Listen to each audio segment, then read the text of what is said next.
F-175's reveal trailer dropped yesterday. And like you guys, I was really interested to see what all details we could get from the trailer. Some of these details I actually got from other creators. One of them is Meraki, who's a brilliant streamer. Definitely go check him out. At the start of the trailer, you have Lewis Hamilton go to a bunch of records and grab one out. Now, this could be a reference to him holding a lot of records, and I think that's pretty cool insight.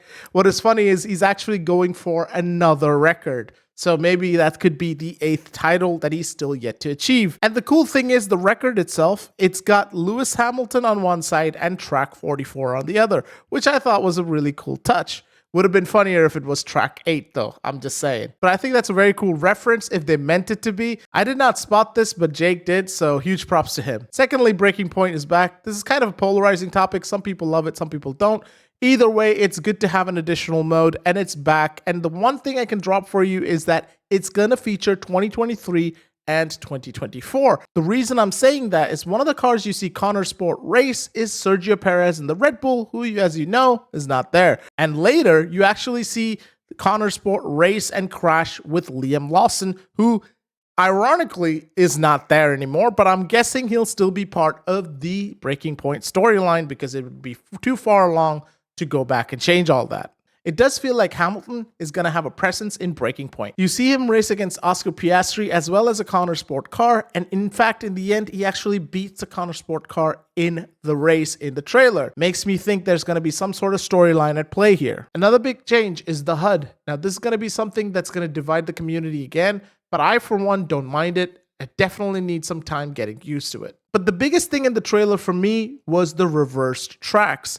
We saw Silverstone, Zandvoort, and Austria all in reverse layouts. Now, it's not clear if it's only those 3 tracks or if you'll be able to play reverse layout on any of the tracks, but it's still very cool to see. The other things are actually not from the trailer itself, but from the press release.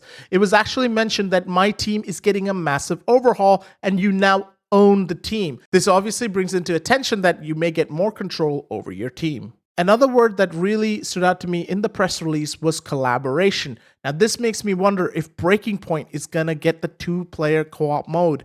I know we have the storylines, right? You had the chance to play 2 racers in different times in the previous Breaking Points. Now, what if both of them can be played at the same time with co-op? But that, at this point, is pure conjecture. That's just me just reading into things. And I think I'm at that point where I'm reading into it a little too much. Now we come into the pre-order bonuses. If you pre-order the Iconic Edition, you get 3 days of advanced access.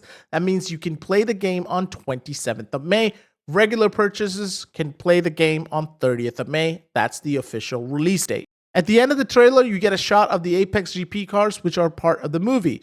Now, this makes me feel like it's the Audi deal we had a while back where you get to play it in the game. You get to have the livery and the car imported into your My Team or so.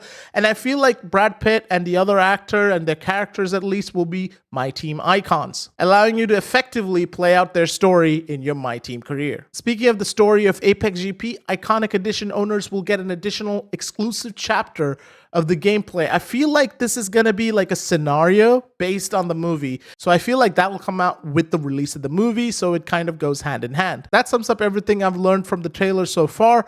Deep dives and more information will be coming throughout the month and as we go into May. And as always, as soon as I find something and figure it out, I'll let you guys know.